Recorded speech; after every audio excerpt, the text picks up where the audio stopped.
নমস্কার, আপনারা দেখছেন আমাদের আন্দামান সিরিজের দ্বিতীয় পর্ব। এর আগের পর্বে অর্থাৎ 21শে অক্টোবর আমরা কলকাতা থেকে পোর্ট ব্লেয়ার পৌঁছই এবং সেখানে আমরা cellular jail, flag point, light and sound, cellular jail এবং কর্বেন্স বিচ দেখে নিই।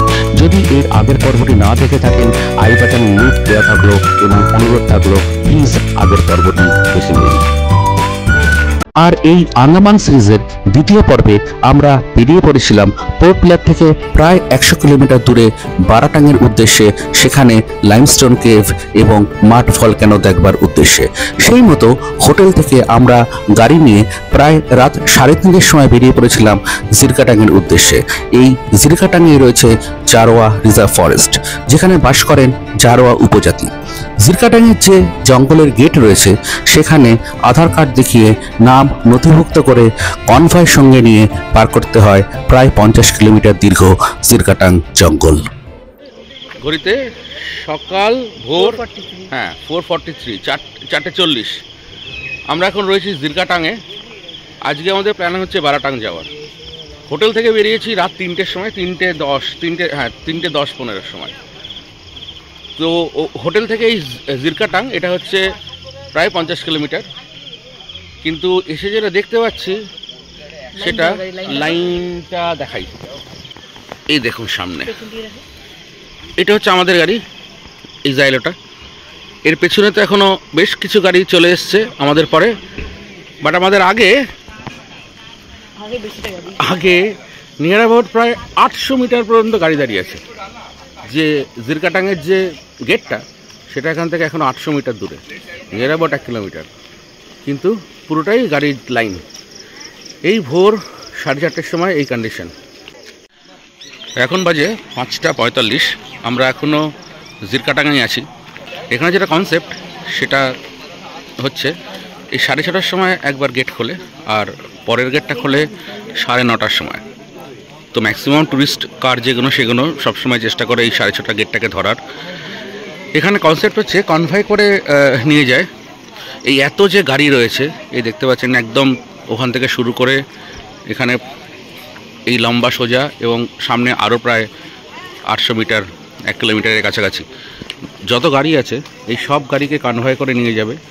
তো এই যে এই জিরকাটাঙের এই জায়গাটা, এখানে যেখানে গাড়িগুলো দাঁড়িয়ে রয়েছে এখানে প্রচুর ব্রেকফাস্টের জায়গা রয়েছে। ব্রেকফাস্ট বলতে এখানে ম্যাক্সিমামই পাওয়া যাচ্ছে ইডলি, ধোসা, বড়া, এই সাউথ ইন্ডিয়ান ফুডগুলো। তো এখান থেকেই ব্রেকফাস্টটা সবাই করে নিচ্ছে এবং সেটাই করে নিতে হবে, কারণ এরপর থেকে তো আর গাড়ি দাঁড়াবে না প্রায় 50 কিলোমিটার ওই জঙ্গলটা পার হওয়া পর্যন্ত। এবং তারপরেও আমাদের ফেরিতে উঠতে হবে, ফেরি করে তারপরে স্পিড বোটে করে তারপরে লাইমস্টোন কেভ। আর টয়লেট, বিরিয়ানি টয়লেট এখানে অনেকগুলো আছে, পরিষ্কার, সবই পরিষ্কার পরিচ্ছন্ন টয়লেট। এটা করে নিয়ে তারপরে যে গাড়ি ছেড়ে দেবে, আর কিন্তু সেরকমভাবে কোনো অপশান থাকবে না। আবার একদম লাঞ্চ বারাটাঙে গিয়ে। পাপা বসে আছে গাড়ির মধ্যে। পাপু সিং, তোকে যদি জারোয়ারা রেখে দেয় তাহলে কি হবে বল? কিছু হবে না। যারা এই বারাটাঙের জন্য আসবেন তারা অবশ্যই কিন্তু সঙ্গে আইডি প্রুফ আনবেন, কারণ ওই গেটে আমাদের ড্রাইভার আইডি প্রুফ নিয়ে গেল 3 জনের। ওখানে গেটে এন্ট্রি করাতে হয়, পারমিট করাতে হয়। এগুলো যে গাড়ি আপনাদেরকে নিয়ে আসবে সেই গাড়ি এই সব কিছুই করে দেবে। এই হচ্ছে বারাটাঙের পারমিট, বারাটাং ট্যুরিস্ট ফেরি বোট ওনার্স অ্যাসোসিয়েশন, যেটা আমাদেরকে লাইমস্টোন বোটে নিয়ে যাবে। Permission for visit limestone caves. এখানে 10 জন করে এক একটা বোটে নিয়ে যায়। কনভয় স্টার্ট হয়ে গেছে। এই যে কনভয় করে নিয়ে যাওয়া, এর কারণ কিন্তু টুরিস্টদের সেফটির জন্য একেবারেই নয়।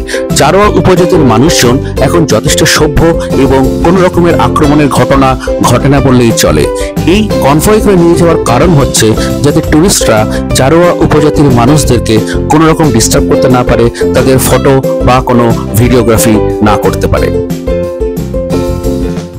আমরা জারোয়া রিজার্ভ ফরেস্ট ক্রস করে এখন পৌঁছালাম মিডিল স্টেটে। মিডিল স্টেট হচ্ছে এই জঙ্গলের যে জারোয়া রিজার্ভ ফরেস্ট যেটা আছে সেটার উল্টো দিকটা, এবং ওখান থেকে শুরু হচ্ছে আর একটা ফেরি। যে ফেরিটা আমি দেখাচ্ছি, যে ফেরিটাতে করে আমরা যাব হচ্ছে আর একটা আইল্যান্ডে, এবং সেখান থেকে আমাদের স্পিড বোট আমাদেরকে নিয়ে যাবে লাইমস্টোন কেভে। এইটাই রুট, এটাই প্ল্যান। তো যেহেতু জারোয়া রিজার্ভ ফরেস্টের মধ্যে কোনো রকম ভিডিওগ্রাফি ফটোগ্রাফি করিনি, কেউই করছে না। আমরা জারোয়া দেখেছি, প্রায় 3 জায়গাতে আমরা জারোয়া দেখেছি। প্রাপ্তবয়স্ক বাচ্চা ফ্যামিলি নিয়ে বসে আছে রাস্তাতে, তারা হয়তো কোনো রকমের গাড়ির সামনে এসে খাবার চাইছে, বাট ড্রাইভার মানে বারণ করছে ওদের সঙ্গে ইন্টারঅ্যাক্ট করতে, এবং গভর্নমেন্ট থেকেও সেরকমই রুল বলা আছে। আমরা যখন এন্ট্রি নিয়েছিলাম একই কথা বলেছিল পুলিশ অফিসার্সরা, তো সেই জন্য আমরা কোনো রকম ইন্টারাকশন করিনি, বাট আমরা জারোয়া দেখেছি, এটা একটা নতুন এক্সপিরিয়েন্স। আর এই যে ফেরিটা একটু দেখাই, এই ফেরির মধ্যে ট্রাক থেকে শুরু করে পুলিশের ট্রাকও রয়েছে, ওপাশে একটা বাস রয়েছে একটা। আমি ওপরে উঠিনি, আমরা নিচে আছি, ওপরটাতে উঠলে হয়তো আর একটা ভালো ভিউ পাওয়া যেত, বাট ঠিক আছে। বারাটাং থেকে স্পিড বোটে করে নিয়ে যাওয়া হয় লাইমস্টোন কেভের জেটিতে। সব রকমের সেফটি মেজার্স মেনে লাইফ জ্যাকেট পরে তবেই বোটে ওঠার অনুমতি মেলে।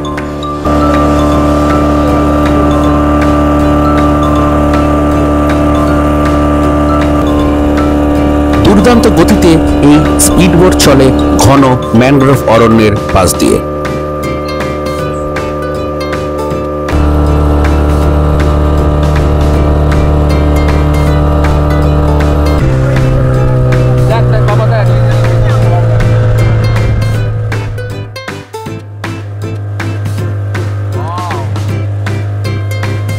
দুপাশে ঘন ম্যানগ্রোভের জঙ্গলের মধ্যে দিয়ে স্পিড বোটে করে যাওয়ার এই অভিজ্ঞতাটা কিন্তু দারুণ।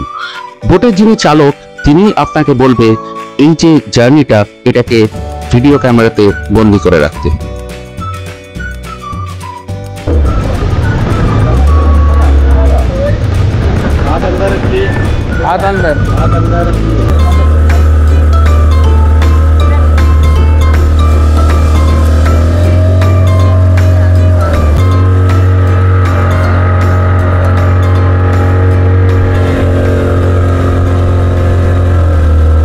এখান থেকে লাইমস্টোন কেভ 1.2 কিলোমিটার। লাইমস্টোন কেভে পৌঁছানোর জন্য এই প্রায় 1.5 কিলোমিটার রাস্তা কিন্তু ভীষণ উপভোগ্য। জঙ্গলের মধ্যে দিয়ে এবং গ্রামের মধ্যে দিয়ে রাস্তা, যেখানে আপনার দেখা মিলবে বহু চেনা অচেনা জঙ্গলি গাছ এবং পাখি। Tourist facilitation centre Andamans. এখনো 1/2 কিলোমিটার লাইমস্টোন কেভ। তো কোনো প্রবলেম হচ্ছে না, চলে এসছে, এগো।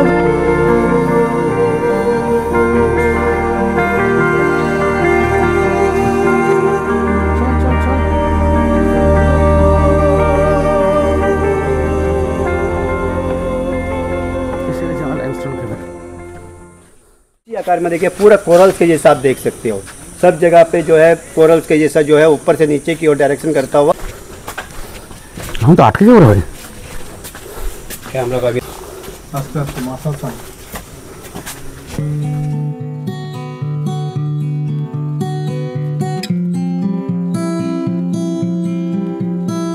বারাটাঙের এই লাইমস্টোন কেভ শুধুমাত্র ভারতের মধ্যে নয়, পৃথিবীর মধ্যে একটি জিওলজিক্যাল ওয়ান্ডার হিসেবে পরিচিত।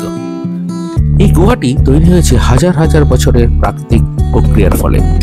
বৃষ্টি এবং ভূমধ্যস্থ জলের মধ্যে থাকা কার্বন ডাইঅক্সাইড জলের সঙ্গে মিশে তৈরি হয় কার্বনিক অ্যাসিড। পরে এই অ্যাসিডিক জল যখন চুনাপাথরের ওপর দিয়ে বয়ে যায়, তখন তা ধীরে ধীরে চুনাপাথরকে গলিয়ে দেয় এবং শতাব্দীর পর শতাব্দী ধরে এইভাবেই তৈরি হয় এই গুহা।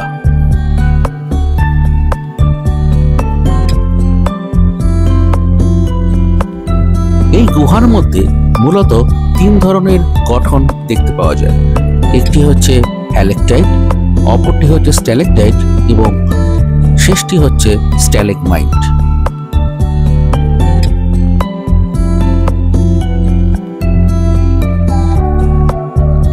গুহার ছাদ থেকে যখন ক্যালসিয়াম যুক্ত জল ঝরে পড়ে, তখন তার ভিতরে থাকা ক্যালসিয়াম কার্বনেট জমা হতে শুরু করে এবং ছাদের অংশ থেকে ছুঁড়ে ছুঁড়ে এই জমা ক্যালসিয়াম কার্বনেট যে আকার নেয়, সেটিকেই বলে হচ্ছে স্ট্যালেকটাইট।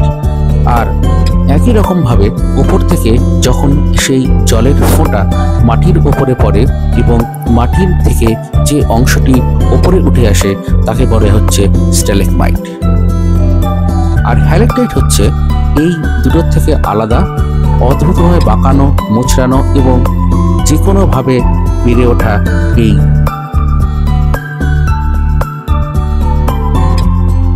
আপনি যদি কল্পনাপ্রবণ হন তাহলে এই গুহার যে গঠন সেদিকে আপনি তাকালে বুঝতে পারবেন কোনো না কোনো শেপ আপনি কল্পনা করে নিতেই পারেন। কোথাও হয়তো মহাদেবের আকার রয়েছে, কোথাও হয়তো হনুমানজির আকার রয়েছে, কোথাও উল্টোনো পদ্ম ফুলের আকার, কোথাও বাঘের থাবা বা কোথাও হয়তো মানুষের মুখ বা নাকের আকৃতি।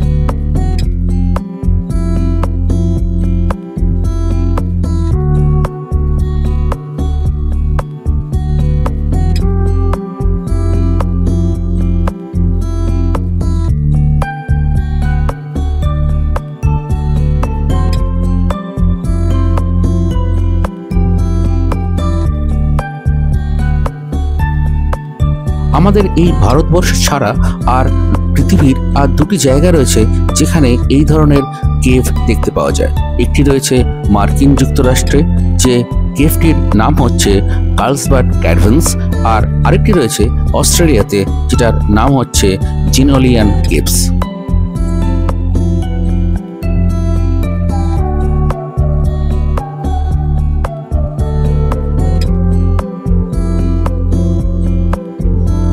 আপনাদের কাছে একটা একান্ত অনুরোধ, আপনারা যদি বারাটাঙের এই লাইমস্টোন কেভে যান তবে দয়া করে এই কেভের কোনো অংশে হাত দেবেন না, কারণ আমাদের হাতের স্পর্শে এই কেভের যে গঠন প্রক্রিয়া সেটি বন্ধ হয়ে যাবে। আমরা এই কেভে গিয়ে দেখেছিলাম অনেক জায়গাতে মানুষের হাতের স্পর্শের জন্য চুনাপাথর কালো হয়ে গেছে এবং আমাদের যিনি গাইড উনি আমাদের বলছিলেন সেই জায়গাগুলো থেকে আর যে বৃদ্ধি সেই গঠন প্রক্রিয়া আর সেখান থেকে তৈরি হবে না। লেখা আছে তুমি যদি সেলফিও নাও এটাই উঠবে, I am committed to protect the nature. Limestone cave থেকে বাইরে ভিতরে প্রচণ্ড গরম, সেখান থেকে বেরিয়ে এখানে অনেকগুলো লেমন জুসের স্টল আছে। এখানে শুধু লেমন জুসই পাওয়া যায়, কারণ এই গরম থেকে লোকে প্রত্যেকে লেমন জুসই খাচ্ছে। আমরাও খেলাম 3 গ্লাস, 30 টাকা করে গ্লাস।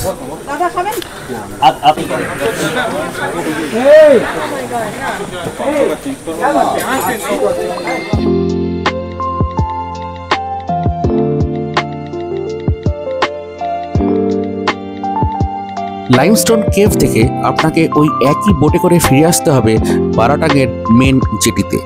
আপনার যদি প্যাকেজের মধ্যে মাড ভলকানো থাকে তাহলে ওই জেটি থেকে গাড়ি করে আপনাকে নিয়ে যাওয়া হবে মাড ভলকানোতে।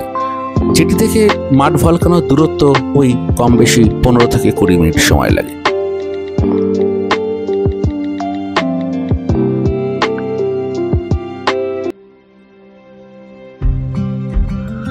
মাড ভলকানো দেখবার জন্য গাড়ি আপনাকে যেখানে নামাবে সেখান থেকে মাড ভলকানোর দূরত্ব প্রায় 600 মিটার। এই পথটা হেঁটেই যেতে হবে, সুন্দর রাস্তা, দুদিকে প্রচুর গাছপালা।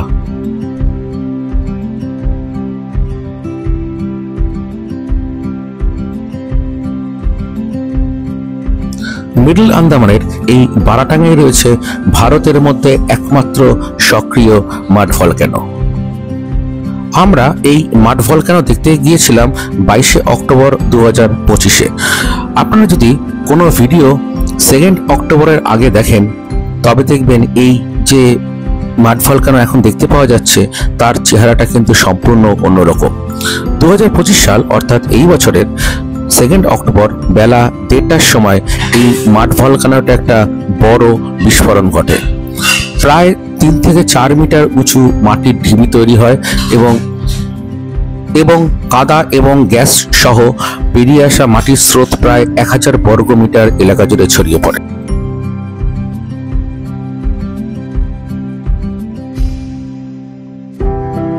আন্দামান অঞ্চলটি ইন্দো বর্মা টেকটনিক প্লেটের সীমান্তে অবস্থিত। এবং এই বছর সেপ্টেম্বর অক্টোবরে এই অঞ্চলে বেশ কিছু ছোট ছোট আর্থকোয়েক বা ভূমিকম্প রেকর্ড করা হয়। জিওলজিক্যাল সার্ভে অফ ইন্ডিয়ার মতে এই ভূমিকম্পই হচ্ছে এই যে ইরেকশন হয়েছিল লাস্ট 2 অক্টোবরে সেটির মূল কারণ। মাড ভলকানো একটি প্রাকৃতিক প্রক্রিয়া। এটি তৈরি হয় কারণ পৃথিবীর যে আন্ডারগ্রাউন্ড সেডিমেন্ট লেয়ার থাকে সেখান থেকে মিথেন, কার্বন ডাইঅক্সাইড, জল এবং কাদামাটি একসঙ্গে উপরের দিকে বেরিয়ে আসে। এই ধরনের ভলকানো থেকে কোনো আগুন বা লাভা বের হয় না, বরং যে কাদামাটি এবং বুদবুদটা বের হয় সেটি যথেষ্ট ঠান্ডা। মিডল আন্দামানের এই বারাটাং ছাড়া ভারতের আর 2 জায়গায় রয়েছে এরকম মাড ভলকানো, কিন্তু সেগুলো কোনোটাই অ্যাক্টিভ নয়। একটি রয়েছে নর্থ আন্দামানে দিগলিপুর রিজিয়নে, আর আরেকটি রয়েছে গুজরাটের কচ্ছ অঞ্চলে। কিন্তু বারাটাং এর এই যে মাড ভলকানো এটি একমাত্র অ্যাক্টিভ। আপনি প্রত্যেক দিন গেলেই দেখতে পারবেন ওখান থেকে ছোট ছোট বুদবুদের যে বিস্ফোরণ সেটা হচ্ছে। দিগলিপুর নর্থে যেটি আছে এবং গুজরাটে যেটি আছে দুটোই অ্যাক্টিভ নয়।